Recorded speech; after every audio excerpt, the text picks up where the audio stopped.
Hello friends, I am Vivek Nahadia. I am a chartered accountant company secretary. You can contact me on cavivek68@gmail.com. I hope you find this video useful. Thank you for watching.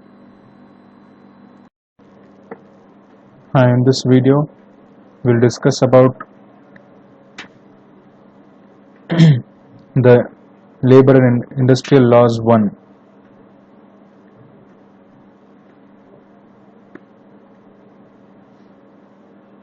First question: History of trade union movement in India. Trade union movement in India. The birthplace of trade unionism was Great Britain. Trade unionism started with Great Britain. From Great Britain, trade unionism came to India. The history of trade unionism in India can be studied by dividing it into three periods. What are those periods? Period prior to First World War, period up to independence, and post-independence period till now.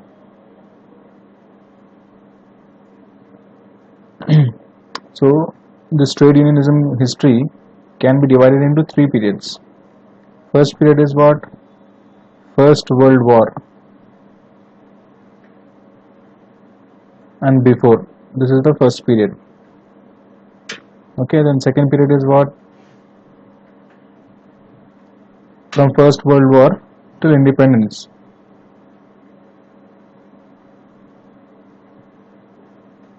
Till independence.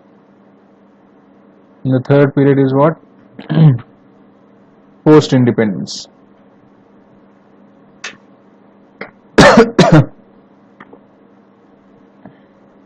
So everything started from Great Britain, then it came to India, and to understand the trade unionism, history of trade unionism in India, we have to divide it into three parts.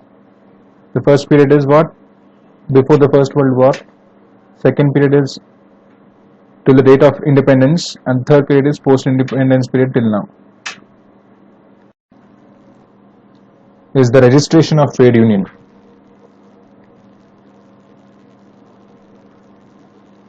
Appointment of registrars. Registrar means registrar appointed by appropriate government. Appropriate government appoints registrar. Appropriate government can appoint any number of registrars of trade union as it thinks fit. So appointment of registrars has 2 points, that it is done by the appropriate government, and the appropriate government can appoint any number of registrars. Powers of registrars. Registration. Registrar is the competent person to register a trade union. Registrar is the competent person to register a trade union. He shall maintain a register of trade unions. He may reject application or can call for further information. Certificate of registration. After registering a trade union, registrar issues a certificate of registration. Cancellation of registration. Registrar is empowered to cancel registration of trade union. Dissolution of registration. Registrar is empowered to dissolve a trade union. Amalgamation of trade union. Registrar is empowered to amalgamate trade unions. Returns. Every registered trade union shall file annual returns to the registrar. A registered trade union will file annual returns to the registrar.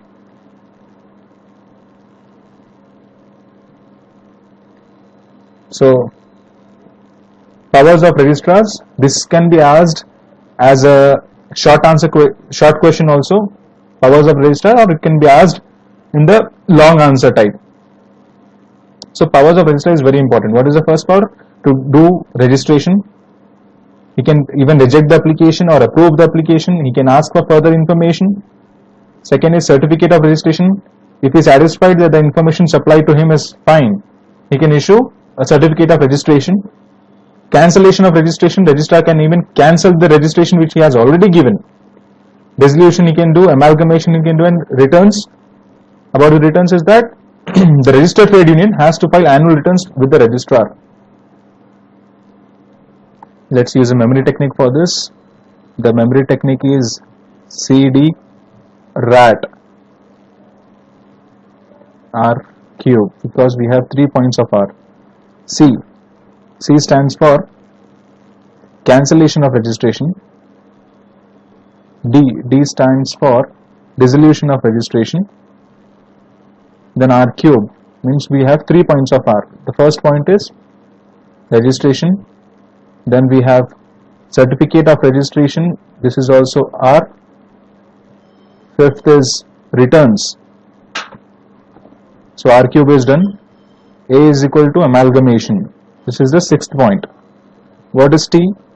T is silent. It is only for remembering CD rat. That's it. So let's do a recap. What are the powers of registrar? We have the memory technique CD rat. C stands for cancellation. D stands for dissolution. R stands for registration. R is equals to certificate of registration. R is equals to returns. A is equals to amalgamation, and T is silent. Next point, mode of registration. 7 or more members of a trade union can apply for registration. 7 or more members. Application for registration. Application for registration shall be accompanied by 2 papers. The application for registration shall be accompanied by 2 papers. What is the first paper? It is a copy of rules of the trade union. Copy of rules of trade union. And the second paper is what? It is statement of following particulars. The application for registration should consist of 2 papers. First paper is what? It is a copy of rules of the trade union. And the second paper is what? It will contain the following points which we are discussing now. First point of the second paper. Details of members. Name, occupations like what they do, and addresses of the members making the application. The 7 members who are making the application, their names should be mentioned, their occupations should be mentioned, and where they are staying, their address has to be mentioned in the application. I mean, that has all these 3 details should be mentioned in the statement. The second detail is the details of the office bearers. Office bearers also same details, their names, occupations, and addresses. Third point. Now we will talk about the details of the trade union. Name of the trade union and address of its head office. Okay. So what is the point? What are the points in application for registration? Application of registration should be accompanied by, the application should be accompanied by 2 papers. First paper contains rules.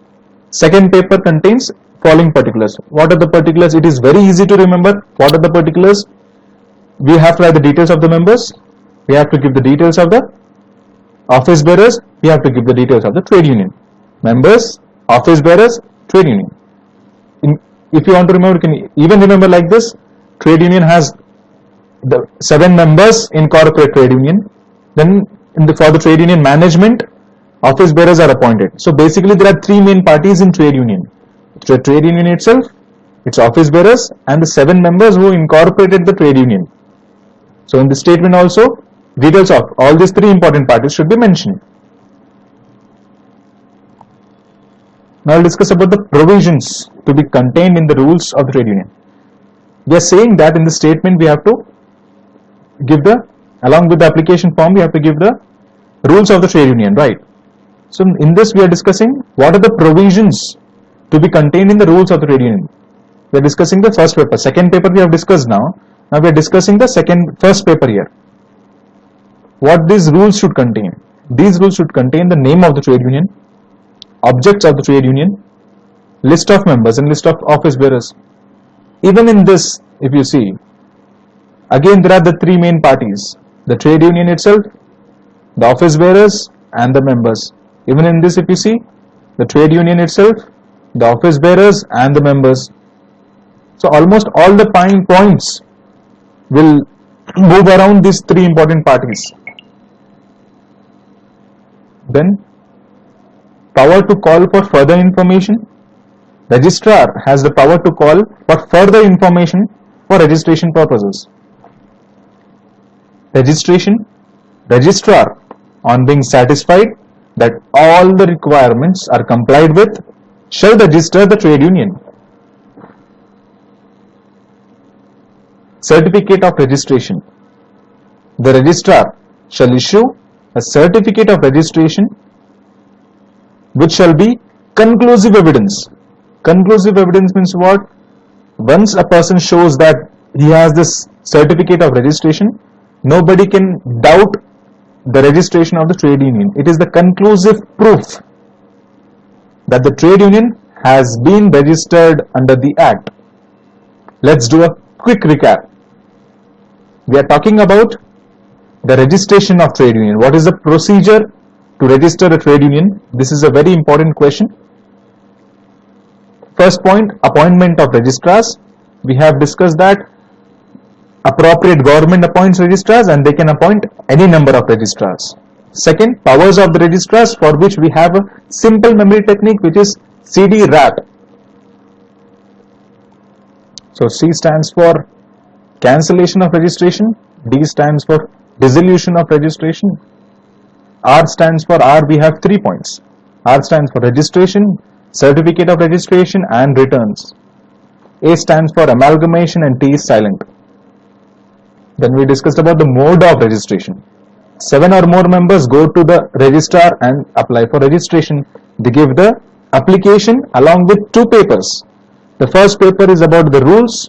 The second paper is about the details of the following 3 important parties. Who are those 3 important parties? Trade union, members and office bearers. That's what we have read here. Application for registration. Application for registration shall be accompanied by 2 papers containing, the first paper is rules of the trade union and the second paper is the statement, and statement contains details about the members, details about the office bearers, details about the trade union. Now what will the first paper contain? First paper will contain the details of the trade union. What details? Not the name, occupations and addresses which we have given already. What we have to give? We have to give the name, we have to give the objects of the trade union, why the trade union has been incorporated.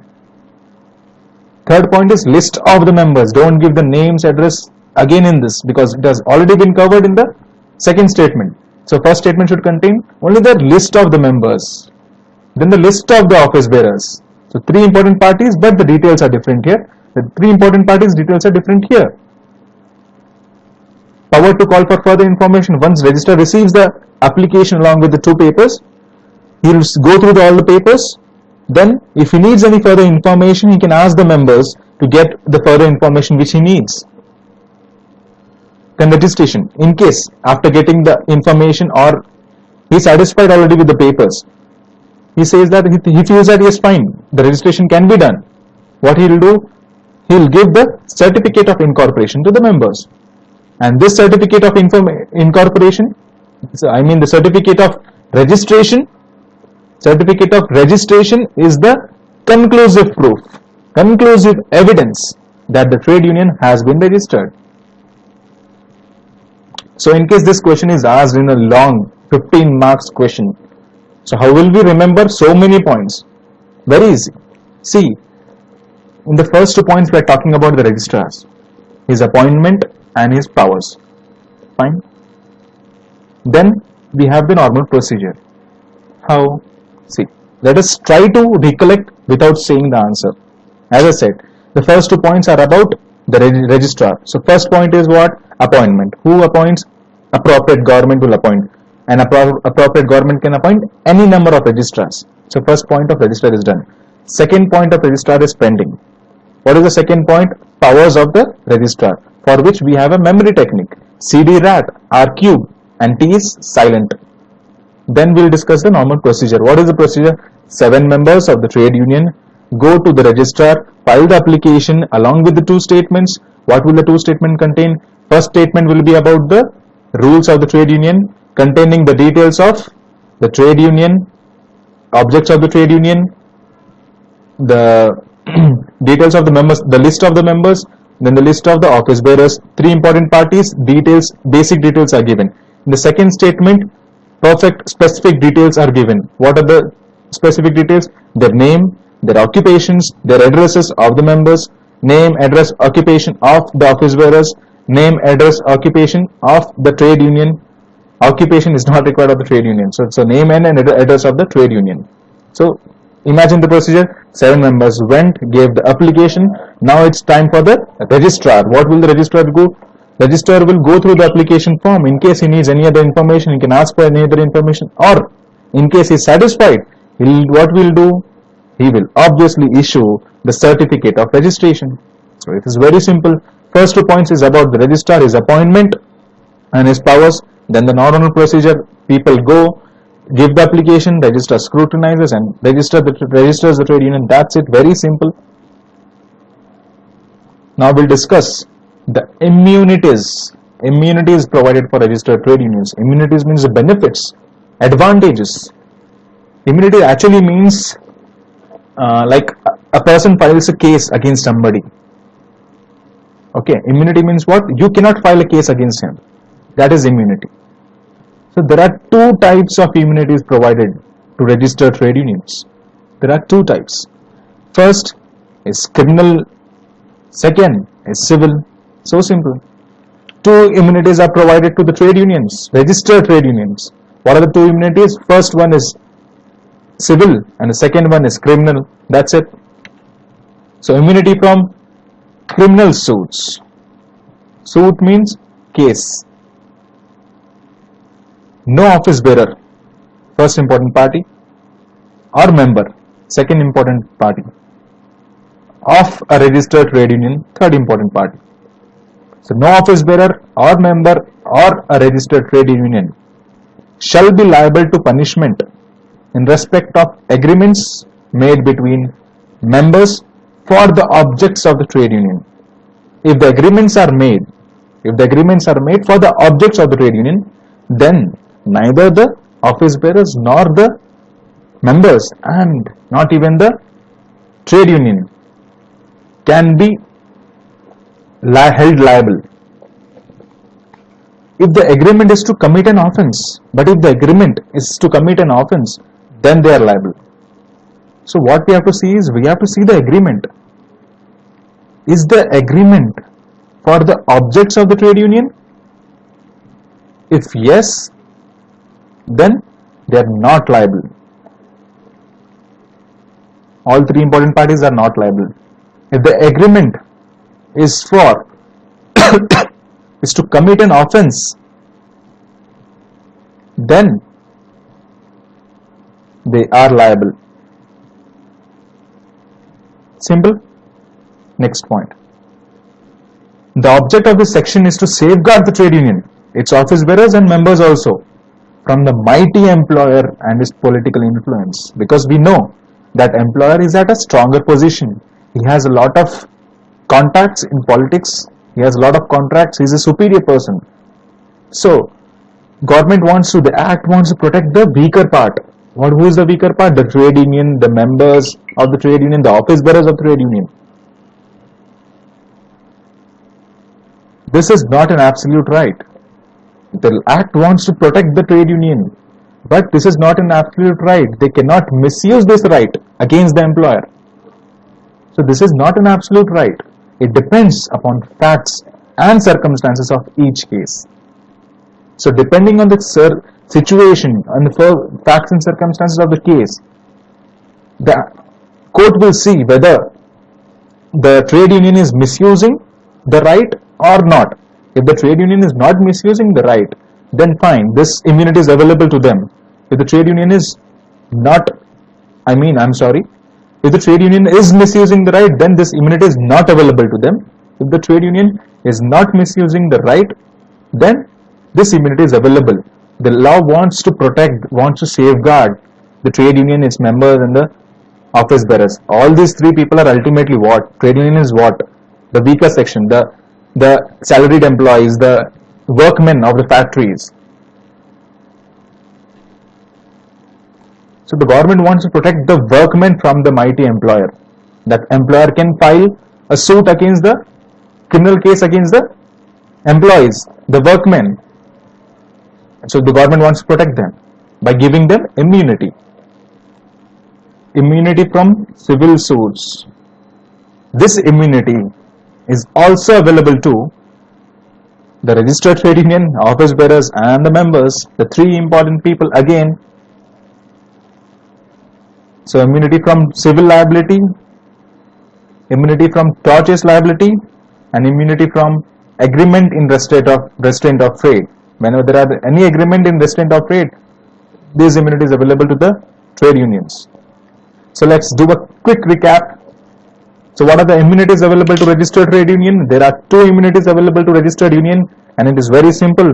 It is criminal immunity, that is immunity from criminal suits, and immunity from civil suits.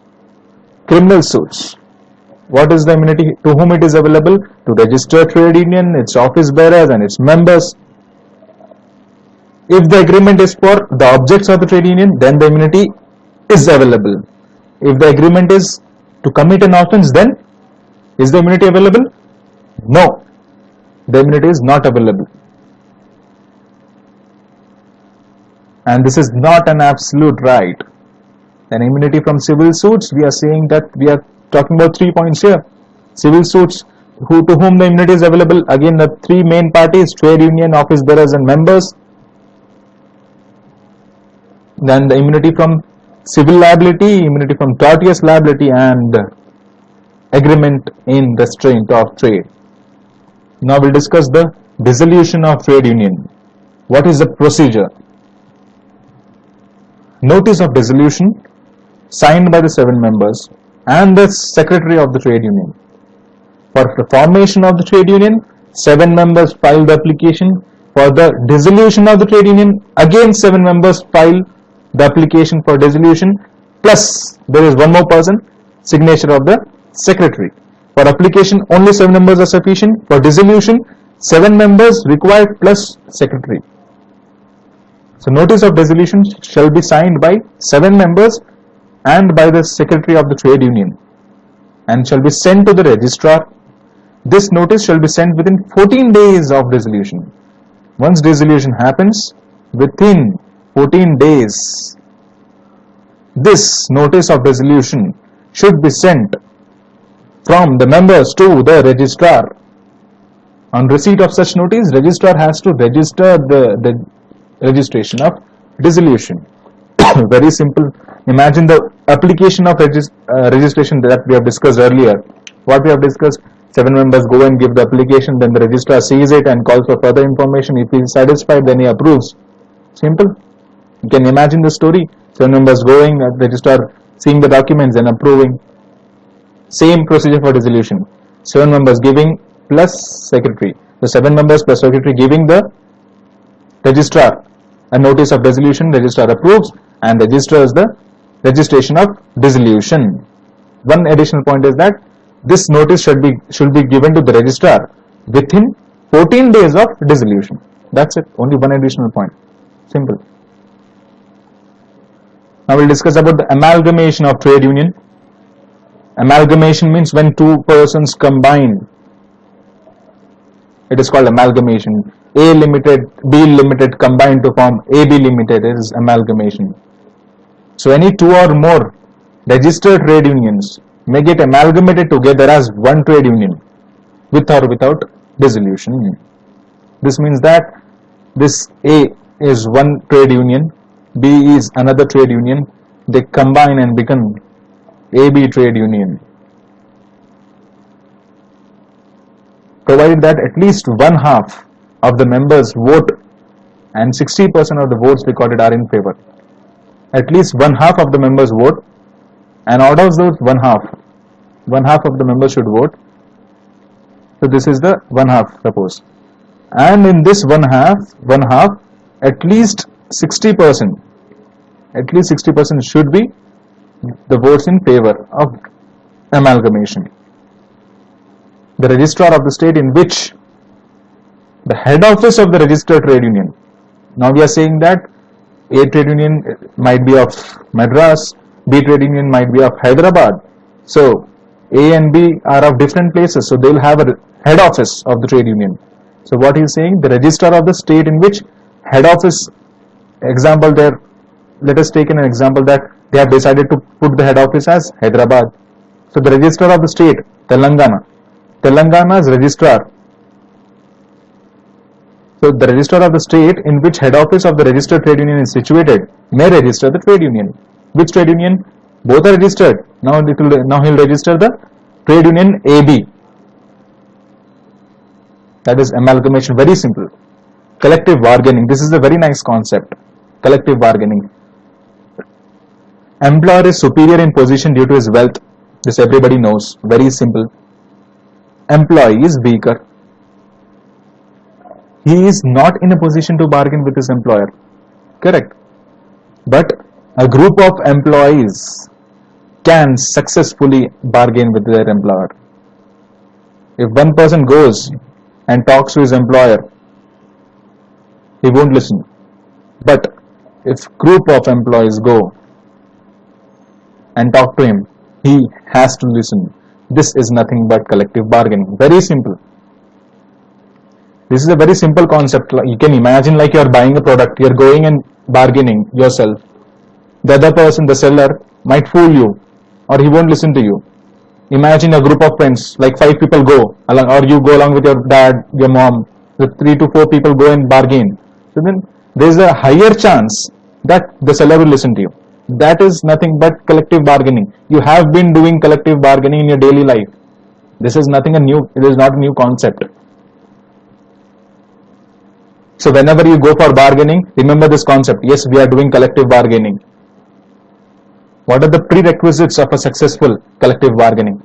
What are the essentials of a successful collective bargaining? How do you say that if these are satisfied, then you can bargain successfully? So bargaining agent. The union of employees is called the bargaining agent. Commitment. Both the employer and the employees must show commitment to resolve conflicts. Both should have commitment to, yes, let us avoid the conflict, let us resolve the conflict. Both should be interested to solve the problem rather than raising the problem higher. So both should be interested to resolve the conflict. Reliance on facts than the emotions. The decision should be based on the facts and figures. Emotions play an important role, but not for decisions. Decisions might get wrong if we involve emotions. So the priority or the importance should be given to the facts. And this is very obvious. Negotiations will become fruitful if both the parties, the employer and the employees, rely on facts and facts only and not emotions. Mutual recognition of rights and interests. Trade union must recognize rights and interests of the employers, and even the employers must recognize the same for the employees. This is like mutual respect. They should understand that yes, he has these rights and these interests, so let us not disturb that. And even the employer should understand that yes, they have these rights and interests, let us not disturb that. So mutually they should be, that compatibility should be there. Okay, let's not fight or argue and let us resolve the problem. So what are the prerequisites? Very simple. There must be a bargaining agent. Commitment should be there to resolve the problem. Decision should be based on facts and not the emotions. And there should be mutual recognition of rights and interest. It is simple like give respect, take respect. So it is like if the employer respects the employees will respect the employer. Simple as that. So let us do a quick recap of this question. Collective bargaining is a very simple concept which we have been using. What is collective bargaining? Instead of one person going, a group of people go and bargain. And what are the prerequisites? The bargaining agent is there. There must be commitment from both the parties. The decisions must be based on facts and figures and not emotions. And there must be mutual recognition of the rights and interests of both the parties. So these are the 4 important requisites. Now we will discuss about the definition of industrial dispute. Any dispute between the employers and the employees. Any dispute between the employers and employers, between the employers themselves or between the employers and their workmen, or between the workmen themselves, which is connected with employment of any person, is industrial dispute. Very important. He is saying the dispute between the employers or the dispute between the workmen themselves or the dispute between the employers or the workmen, all three cases is called industrial dispute. Now we'll try to differentiate between industrial dispute and individual dispute. Industrial dispute we have defined above.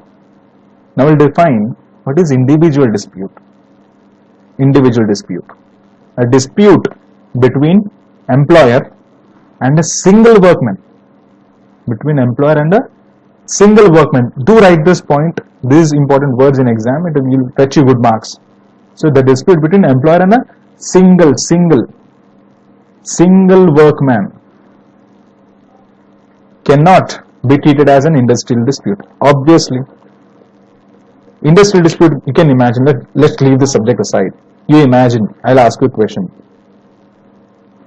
When do you say that some problem is major?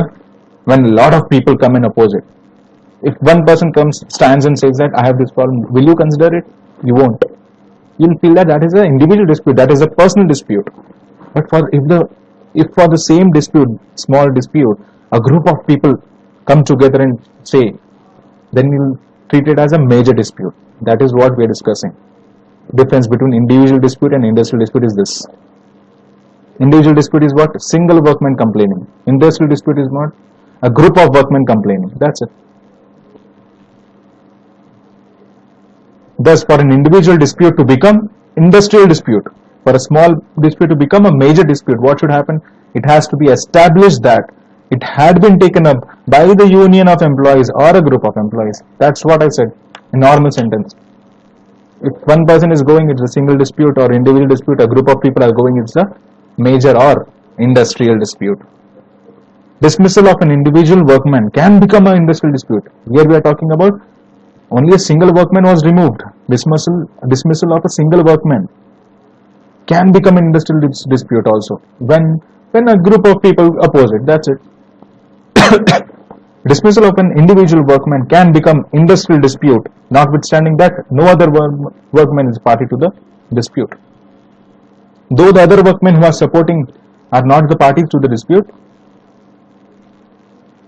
so directly there is only one person who is the party to the dispute. There is an employer, there is an employee. Only these two are parties to the dispute. But for the employee, there is support of so many people. Then the single employee's dispute will become what? It will become industrial dispute. What are the tests? How do you know that this is an individual dispute or an industrial dispute? What are the tests to determine when an individual dispute becomes industrial dispute? We'll see who has sponsored the dispute. Individual dispute must be supported by majority of employees of the industry. Then only the individual dispute is treated as industrial dispute. Obviously, that's what we have discussed till now. Sponsored is nothing but support. Who has supported the dispute? If there is a single person who is supporting, then it is an individual dispute. If there is a group of people supporting, then it is an industrial dispute. Simple. Representative character. The dispute must be represented by a number of workmen. Again the same point. Same point in another words. Same ditto points. Again we are saying the representative character. What is the representative? Supported. First we are saying supportive character. Supportive character is what? Single a group of people are supporting the same cause. Representative character means what? A group of people representing the same cause. The same concept in different words. Yeah, time of support. This is important. The individual dispute must be supported at the time of its representation. When the individual dispute is represented, that time it must be supported and not after. Suppose an individual person has filed a dispute and at the time of filing nobody was available to support him. Then afterwards a lot of people gather together and support it. Then it is not an industrial dispute. At the time of Its representation, a group of people must support, then only that becomes an industrial dispute. This is an important point. Proof of support. There must be proof of support also. Community of interest. Majority of workmen must show interest in individual's grievance. Imagine a group of people are coming along with you to support you, but after reaching the place, they are busy in their own work. So this is not like they are supporting you. You have just brought them together. It should be seen that is the group of the people are genuinely interested in your dispute. That's what he is saying. That the community of interest should be there. Majority of workmen must be there, and they must show interest also in individual's grievance.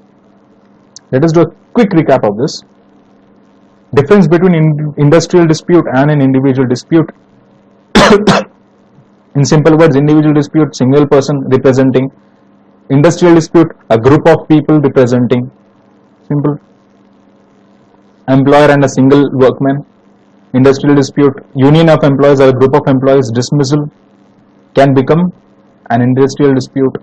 What are the tests to determine? Tests are that who has supported, how many people have supported, representative character, how many people have represented, and that support should be at the time of representation and not afterwards. There must be proof of support also, and there must be community of interest. They must be genuinely interested in your grievance. Now we'll discuss about the aims and objectives of the Industrial Disputes Act. What are the aims and objectives? The objects of the Act are to prevent, to stop. Prevent means prevention.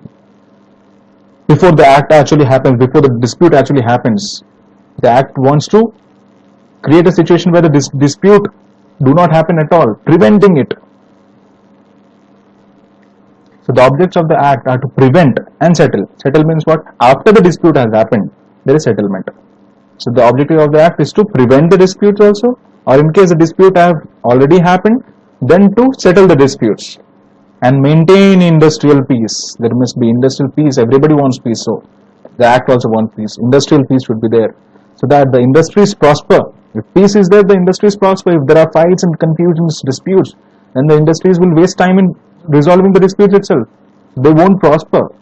So objective of the Act is to prevent the disputes, settle the disputes which are already existing, and maintain industrial peace. Why? So that the industries prosper, by which employees and the entire country as a whole will develop.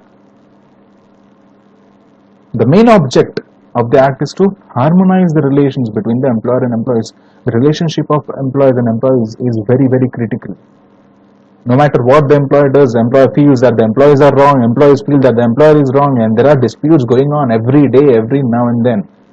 So what is the Act trying to do? The Act is trying to resolve the disputes and create a situation where the relationship gets harmonized. They are like at par with each other, and they feel that, okay, fine, no matter who is wrong and who is right, let us just solve and maintain peace. It ensures social justice to both the employers and employees. Don't think that the Industrial Disputes Act or the labor law that we're discussing is totally supporting the employees continuously. No, it is not like that. The Act wants to support both the parties. The Act wants to give the right judgment so that there is harmony everywhere and equilibrium everywhere. So it ensures social justice to both the employers as well as the employees also, to investigate and settle disputes between whom? Again we have discussed. Between the employers, between the workmen, or between the employer and the workmen. The prevention of illegal strikes and lockouts. Illegal strikes won't happen, illegal lockouts shouldn't happen. Illegal strikes are done by the workmen, lockouts are done by the employers. All these are unhealthy to the economy. So the Act trying to prevent, to stop these illegal strikes and lockouts. Relief to workmen in the matter of layoff and retrenchment, collective bargaining, etc. So let us do a quick recap of this. What are the aims and objectives of Industrial Disputes Act? The Act wants to prevent and settle the industrial peace. The Act wants to prevent and settle the industrial disputes, maintain industrial peace in the entire country should develop. It wants to harmonize the relations between the employers and employees. It wants to give social justice to both employers as well as employees. It wants to investigate the disputes between whom? the employers between the employers themselves, between the workmen themselves, and between the employer and the workmen. Prevention of illegal strikes and lockouts, relief to the workmen in the matter of layoff and retrenchment, and collective bargaining. So 10 top 10 questions are done. Revise it properly, and I'll upload another video to record the next 10 questions. The video is becoming too long, that's why I'm stopping it here. So public utility service means what? The service which is useful to public at large. So from the name itself we can derive the meaning. Public utility services, service which is useful to public at large. Example, railway. Railway is useful to public at large. Telephone, postal service, power, light, water. So all the basic facilities that the government is giving us are called the public utility services. 14th question, define workman. The definition of workman is very exhaustive. Exhaustive means it's very big and comprehensive.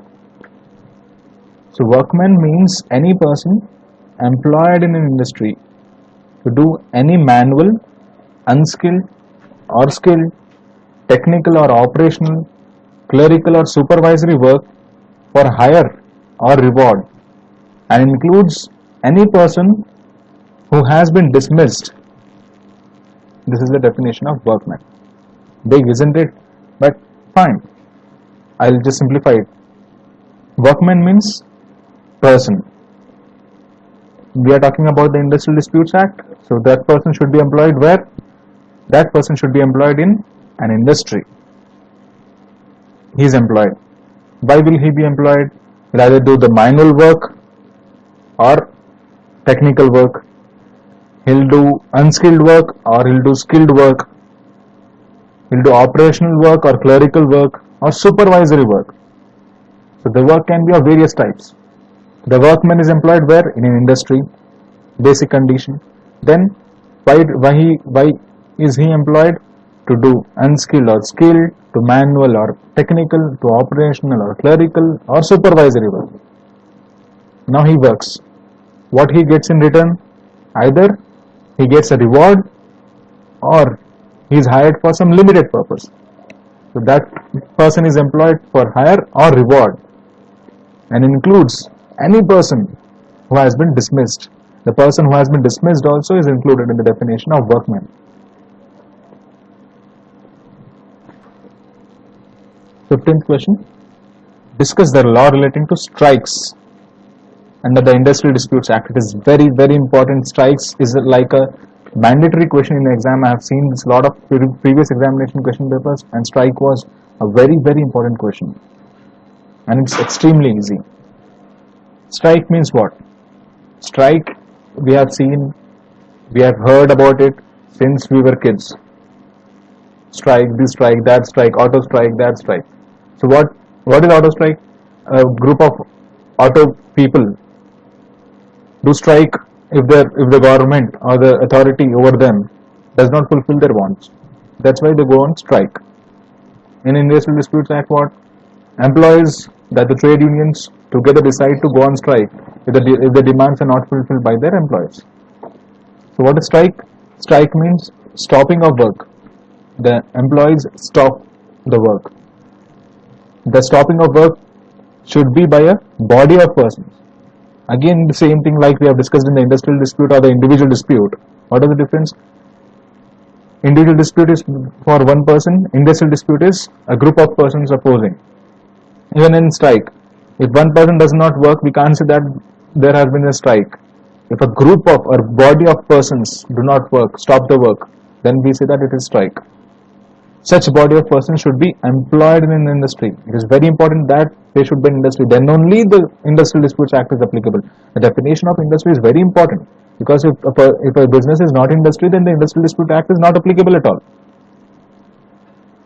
So such body of persons should be employed in an industry. They must be acting in combination. Combination means the group. They must be active. They must act in group. They must decide together. They must go on strike together. That's why we see when there is an auto strike, and one or two autos are running on roads, the others stop the autos and they basically stop the auto drivers to work when the strike is going on. Why? If a few people work, the strike's effectiveness will reduce. That's why they should act in combination. If they are going on strike, then everybody should be on strike. If they are working, then everybody should work. That way they'll be stronger. There must be a planned refusal by them. The refusal must be planned. It shouldn't be a coincidence, and it cannot be a coincidence also, because if such a big group is there, there will be a planned coincidence, a mass bunk, if you say in college. They must be comprised of persons who have been employed. The strike should be done by the employed persons in the industry, not any other person. Just for gathering people, a lot of people, 120, 30 people are gathering and doing a strike is not valid. They must be employed in the industry, and they must be actually in employment, and they are not working, means then it's a strike. The purpose of refusal to work, is not to continue the work until the demands are fulfilled. Until the demands are fulfilled, they won't work. So what is the definition of strike? Strike means stopping of work, which is very obvious, and that stopping of work is done by a group of people who are employed in the industry, and they act in combination, which is a planned refusal by them. They must be comprised of persons who have been employed. The purpose of refusal is not to continue the work until the demands are fulfilled. Now, what are the kinds of strikes? There are various kinds of strike which you will find difficult to remember, and hence I have prepared a very simple memory technique for it. We all know that GST is coming up now, so the memory technique for strikes is GST hunger. For G, we can see 4 years, so there are 4 points with G. Let us discuss what. G, general strike. G, even you do the numbering in my book this way: 1, 2, 3, 4, 5, 6, 7. It will be easy to revise. So GST hunger, G has 4 points. First point, general strike, G for general. Second, go slow. Third, go speed. Fourth, Gherao. S stands for sit down or stay in strike. T stands for tool down or pen down strike. Hunger is hunger strike, simple. So what are the kinds of strike? GST hunger, G has 4 points. G for general strike, go speed, go slow, Gherao, sit down, tool down, hunger strike. So by this memory technique, you won't forget any point in the examination. You will write very comprehensively, and you will score good marks. First, general strike. General strike is a very common type of strike. The workers first give strike notice. The workers give a strike notice to the employer, and they wait for response. If the employer does not give any response to the workers, then they launch a strike. General strike. This is very common type of strike. The workers first give strike notice to the employer. On failing response, they launch a strike. The workers give notice to the employer and wait for the demands to be fulfilled. If the employer doesn't fulfill the demands, then the workers launch a strike. Next, stay in or sit down strike. Employees occupy usual positions in the establishment, but they do not work. They just sit and do nothing. The name itself suggests stay in or sit down strike. Sit down. The employees go to the establishment, they just sit down, and they sit down idle. They do not work. Pen down or tool down strike. It is also like a sit down strike. Pen down occurs in banks and government offices. Pen down strike occurs in banks and government offices. Tool down strike occurs in factories. The name itself suggests. Imagine pen. Where is pen mostly used? In banks and government offices. The pen down is occurs in banks and government offices. Tools shows that it is related to factory. So tool down strike occurs in factories. Hunger strike. Workers do hunger strike to get their demands fulfilled, and this is a very common strike that we see in news and all. Go slow. Workers go to the organization, sit at workplaces. They actually work, but they work very slow. Go speed. Workers give notice, give time to the management to fulfill their demands. If management neglects, they wear black badges and work harder to show displeasure against the employer. They give more productivity to show displeasure. Gherao, not Gherao. Yeah, go speed you have done already, right? So Gherao. Gherao is a Sanskrit term. Workers encircle the employer. Gherao, the name itself suggests घेर लेना, employer को घेर लेना. So it is like encircling the employer. The workers encircle the employer. So let us do a quick recap of this answer. First, we have discussed the meaning of strike. Strike is stopping the work by a body of persons who are employed in the industry and they act in combination, and it is a planned refusal by them. It is comprised of persons who have been employed and they will go on strike, and the strike will continue until the demands are fulfilled. What are the kinds of strike? For kinds of strike, we have a very simple memory technique, which is GST hunger. G has 4 points. G stands for general strike. G stands for go slow. G stands for go speed, and gherao. S, sit down or stay in. T, tool down or pen down. Hunger is hunger strike. General strike is very common. They give the notice and they go on strike. Stay in, they go to the organization, occupy usual positions, but they do not work and they just sit and do nothing. Stay in, sit down. They just go, stay in and sit down, and they do not work. The name itself will give you the answer. Pen down, where it is found, where it is found. Pen down is found in banks and government offices. Stool down are found in factories. They just go and sit down. Hunger strike. Hunger strike means they go on hunger until the demands are fulfilled. Go slow. The workers go to the organization, work, but they work extremely slow. Go speed. The workers give notice to the organization. They wait until the demands are fulfilled, and if the management declares, they show displeasure. How they show displeasure? They wear black badges and they perform even more, even better than before. Gherao. Gherao then means they encircle the employer. According to legality of strike, what are the kinds? According to legality, what are its kinds? Here we have discussed the kinds of strike. According to legality, what are the kinds? There are 3 types of strikes according to legality. First one is legal strike. Second is illegal strike, and third is unjustified strike. 3. Very simple. According to legality, 3 kinds of strikes are there: legal, illegal, unjustified. Legal strike. Legal strike. Whenever a dispute arises, the trade union puts it before the management for settlement. Whenever a dispute arises, the trade union puts it before the management for settlement.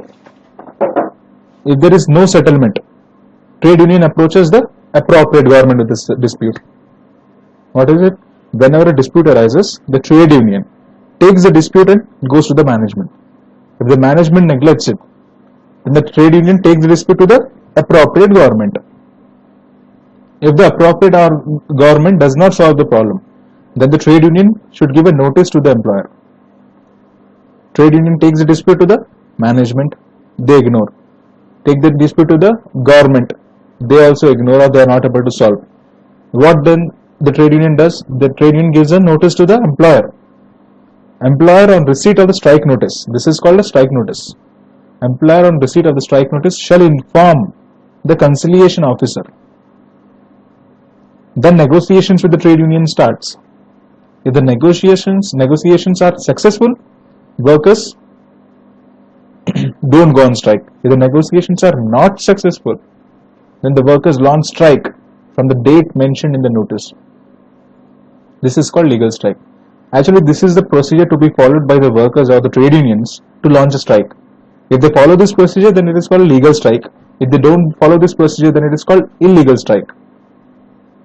Let us do a recap of this. What is legal strike? Very simple. First, the trade union, what it does, it takes the dispute to the employer. If there is no settlement here, then they take the dispute to the appropriate government.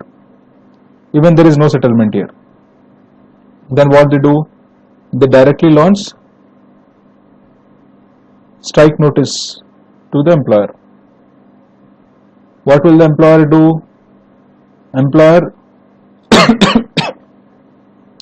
shall inform this to the conciliation officer. Conciliation officer. After this, what happens? Employer will sit, trade union will sit, and conciliation officer will sit. Conciliation officer is nothing but a mediator. He will try to hear both the parties and try to negotiate. All three persons will sit. Then the negotiation will start. Okay. If the negotiation is successful, then the strike is not done. If the negotiation is not successful, then in this strike notice, date will be mentioned. From this date, the trade union launches a strike. This is called the legal strike. Trade union takes the dispute to the employer, then to the appropriate government, then launch strike notice, then on receipt of strike notice, conciliation is done, negotiations are done. If not satisfied, then strike is done. Illegal strike. Right to strike is recognized by almost all the countries. Almost all the countries recognize that yes, right to strike is good. But it is not a fundamental right. Fundamental right is different. If the prescribed conditions which we have just now discussed are not followed, then the strike is called illegal strike.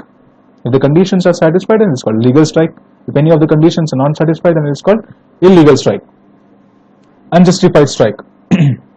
When a strike is legal and reasons for the strike are genuine, it is called justified strike. Strike is legal, that means all the conditions prescribed above are satisfied. The reasons are also genuine. Then it is called a justified strike. When a strike is initiated by employees to harass the employer, then it is called unjustified strike. The difference between justified and unjustified strike depends upon facts and circumstances of each case, because nobody knows. We have to sit and understand what are the facts and circumstances, what is the situation, and analyze whether the reason for which the strike is launched is genuine or not. If the reason is genuine, then fine, no problem. If the reason is not genuine and the employees just have done the strike to harass the employer, then it is not a genuine reason and it is unjustified strike. Let's do a recap of the question. According to legality, the strike is of three kinds. First, legal, second, illegal, third is unjustified. Legal means the proper procedure is laid down which needs to be followed. Trade union goes to the employer, then appropriate government, then gives strike notice, then employer on receipt of the strike notice appoints a conciliation officer, negotiations start. If the negotiations are not successful, then only the strike is launched. If any of these procedures are not followed, then it is illegal strike. Unjustified strike means what is for unjustified? First, let us understand what is justified strike. Justified strike is what? The reasons are genuine, the procedure is legal, it is justified strike. The reasons are not genuine, the strike has been done only to harass the employer, then it is unjustified strike. When strike is prohibited in public utility service? In what such situations strike is prohibited in public utility service? When any industrial dispute arises in public utility service. What is public utility service? We have discussed already. Public utility service is, we get the answer from the question itself. Public utility service is a service which has its utility to the public at large. So when any industrial dispute arises in a public utility service, example railways, roadways, telegram, postal services, etc. When any industrial dispute is a big dispute, okay? When any industrial dispute arises in a public utility service, a service which is very essential for the country, and a notice of strike or lockout is given in connection with an industrial dispute, an industrial dispute arises in a very necessary service of the country, and the notice of strike is also given, then the appropriate government is bound to refer it to the adjudication by conciliation.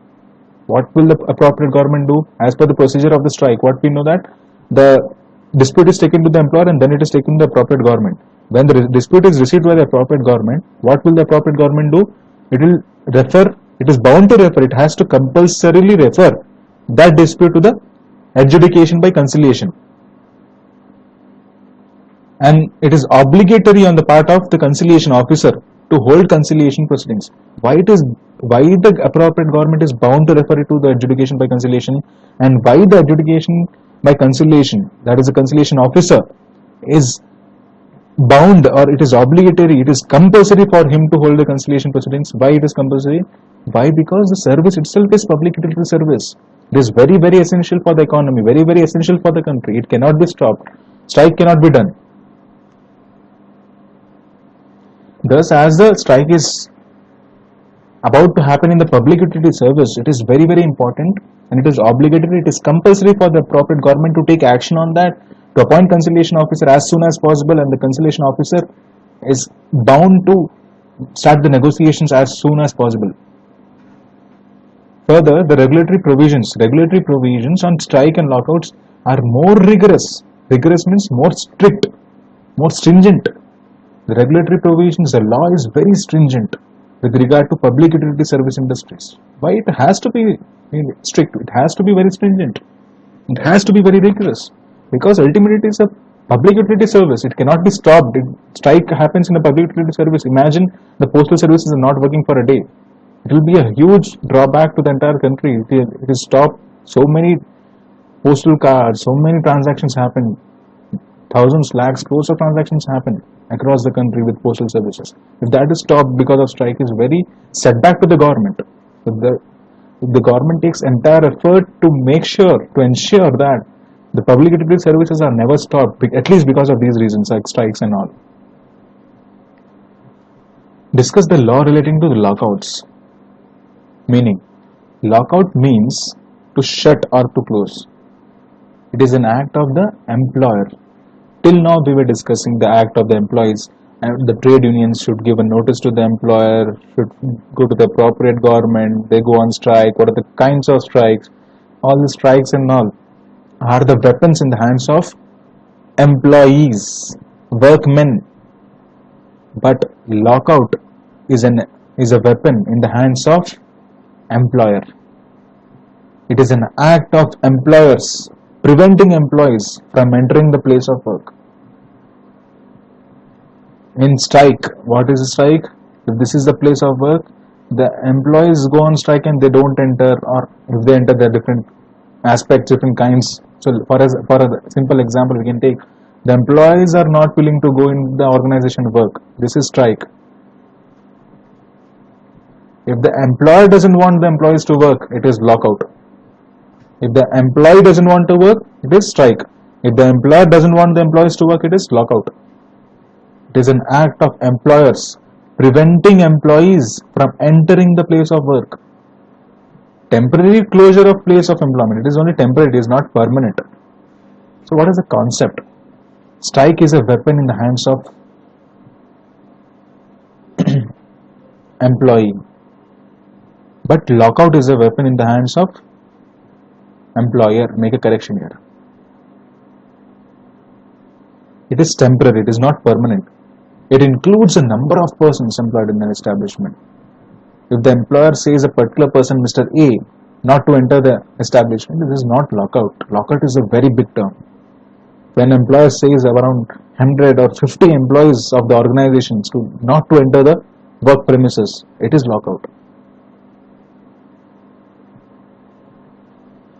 What is illegal lockout? If employer declares lockout without following the procedure prescribed under the Act.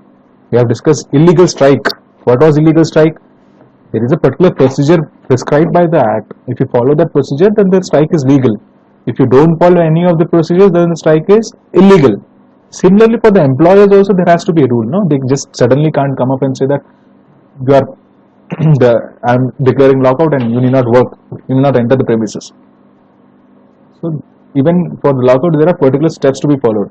So what are illegal lockout? If the employer declares lockout without following the procedure prescribed, it is illegal.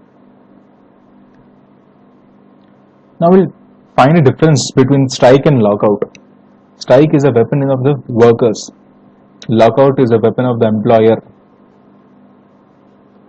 There are two kinds, legal and illegal. Even in this, there are two kinds, legal and illegal. In strike, we have unjustified also. Okay. So let us do a quick recap of this. Discuss the law relating to lockouts. Lockout means the employer shuts the doors of the establishment.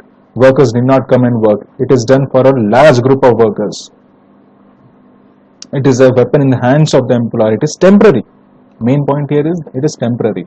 An employer has to follow prescribed procedure for lockout. If he doesn't follow the prescribed procedure, it is illegal lockout. 19th question. Meaning of the word standing order and procedure for certification of standing order. It is very, very important. This strikes and this, both the questions are extremely important.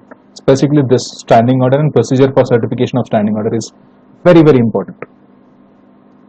First we'll understand what is standing order.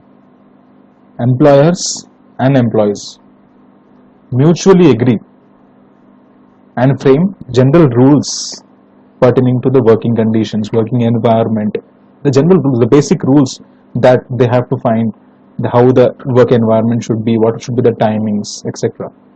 So employers and employees, both of them, both the groups sit together and they plan a particular type of rules. Okay, this will be the entry time, this will be the exit time, from this time to this time you will work. Okay, this will be the working atmosphere. All this basic rules are specified in discussion. These rules are called standing orders. Standing orders means the orders or rules discussed or planned by the employer and the employees. The basic rules. Procedure. Submission of draft standing orders. Once the employer and the employees sit across the table, finalize a draft standing order, then what is the procedure? Imagine we have the draft standing order in hand. So imagine this is the draft standing order that the employers and the employees have discussed. So the draft standing order must be prepared by the employer in 5 copies. This must be prepared by the employer in 5 copies. 1, 2, 3, 4, 5. So this draft standing order must be prepared by the employer in 5 copies, mentioning the rules of service which will be adopted by his company and submit them to the certifying officer. The employee and the employer, not one, a group of employees I mean, they both sit and discuss and prepare the draft standing orders. And what will the employer do? He will submit this draft standing orders to the certifying officer. Conditions. There are 2 conditions of standing orders. What are the 2 conditions? First one, every provision should be made for every matter applicable in the schedule. There is a schedule provided in the Act. So every provision should be made for every schedule, every point in the schedule. Standing orders must be prepared in conformity with the Act. Standing orders must be prepared in conformity with the Act. They must be consistent with the Act, and this is a very obvious point.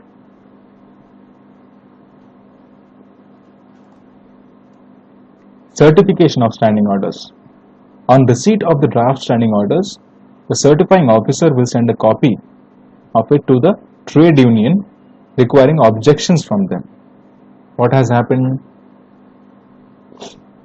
Draft employer and employee have sit and discuss the draft standing orders. Employer sends his draft standing orders to the certifying officer in 5 copies. Now what will the certifying officer do? He will send this one of the copy to the trade union and ask them to give objections on it. After receiving, the trade union shall submit their objections to the certifying authority. After receiving objections from both the sides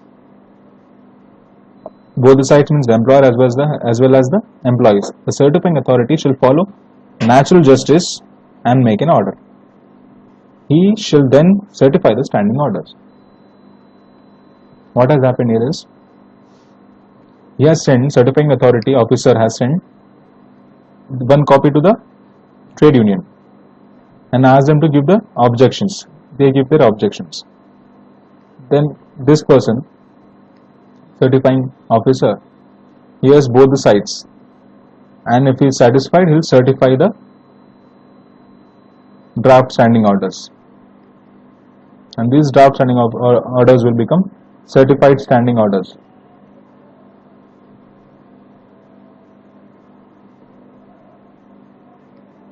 Appeals. Any aggrieved party among employees or employers may make an appeal against the certified standing order. This certified standing order is sent to employees and the employers. If either of them are not satisfied with this certified standing order, then what they do? They can make an appeal. They can go for an appeal.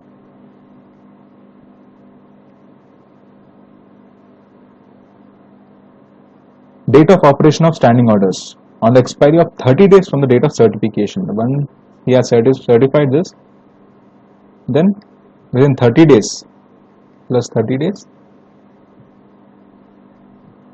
they become operative. Register of standing orders. Register of standing orders. Certifying officer should maintain a register of standing orders. What will he do? He will maintain a register of standing orders. Pasting of standing orders. Every employer must paste the standing orders at the prominent place. Prominent place means it should be visible to everybody. It should not be in some corner of the room. We'll display it in a prominent place. Simple. So let's do a recap of this. Meaning of the word standing order and procedure for certification of standing orders. Standing orders. Employers and employees mutually sit and decide draft standing orders. We'll see this diagram and try to recollect, okay? Employers and employees sit and decide this draft standing orders. After that, the employer sends the draft standing orders to the certifying officer, setting in 5 copies. After receipt of the draft standing orders, certifying officer submits 1 copy to the trade union and even to the employer.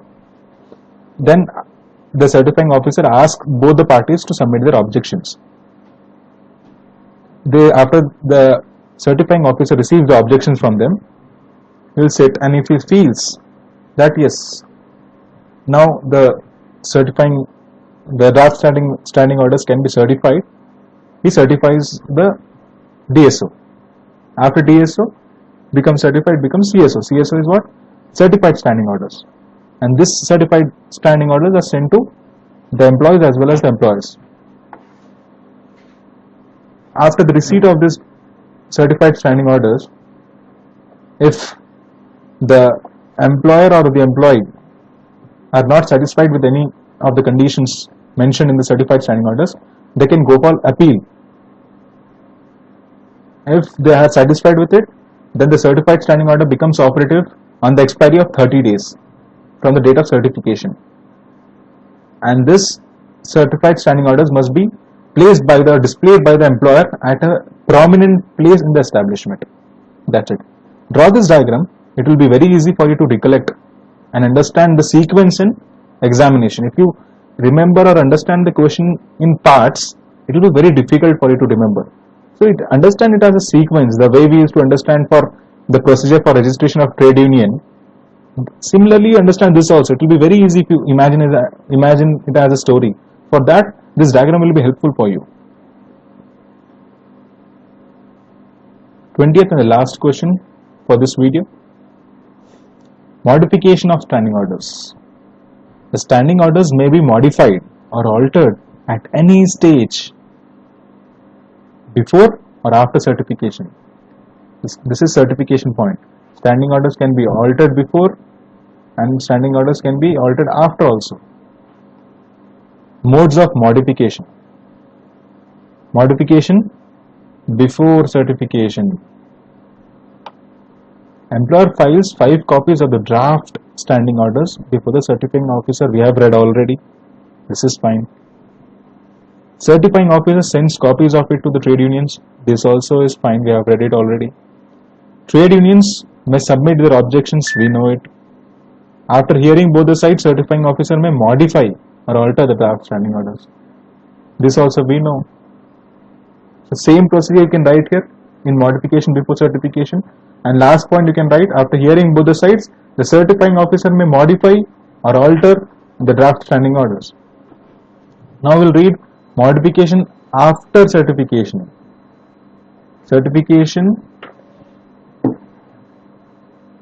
and this is after certification modification. Before certification is the same answer with the last point, that after hearing both the sides, the certifying officer may either modify or alter the draft standing orders. What about the after certification? General rule. What is the general rule? General rule is that once standing orders are certified and registered by the certifying officer, registered in the sense he'll enter the standing orders in the register maintained by him. So once the standing orders are certified and registered by the certifying officer, they cannot be modified. This is the general rule. But they can be modified only in 2 conditions. Only these 2 conditions they can be modified even after certification. What are those? By an agreement between the employer and the employees. The employer and the employees have made an agreement that yes, the draft standing orders, the certified standing orders have to be amended or altered. Then this can be done. Second condition, at least 6 months have been elapsed from the date of certification. Suppose the date of certification is January. From January 6 months means Feb, March, April, May, June, July. So after July,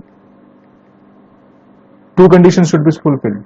One is what? It should be after July. And the second is what?